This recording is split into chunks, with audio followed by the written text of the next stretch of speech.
In this quick review video, we're going to talk about the substitution method. When we're talking about the substitution method, we're talking about how to solve a system of equations. So when we're trying to solve a system of equations, it just means we have multiple different equations that we're trying to solve at the same time using the same x values and the same y values.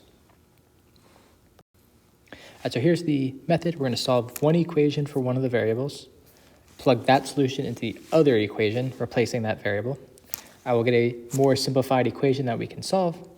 And we have to make sure we go back and find the final solution because for our systems, we have an x and a y we need to find. All right, so we're going to solve the following system. The first thing is I want to solve one of these equations for one of the variables. I think there's two possibilities. You could solve for this x or this y because there's no coefficients. You could solve for the other x and y. It's just going to be more steps. So I'm going to go ahead and solve for this x.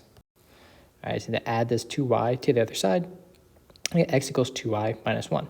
So now I know x has to be equal to this, so I'm going to take this and put it into the other equation, this bottom equation I haven't used yet. All right, so this whole thing is going in for the x here. I distribute, and now I can combine these two like terms. I can add this 2 to the other side and divide. So now I know my y value. My y value for this system has to be 2, but again, there's x and y up here, so now I need to find x. You could plug it into these equations, but you already did the effort of solving for x here, so we're just going to plug it into that. All right, 2y minus 1, but now y has to be 2. 4 minus 1, so we get 3. So our final answer is 3, 2. All right, so this is the substitution method.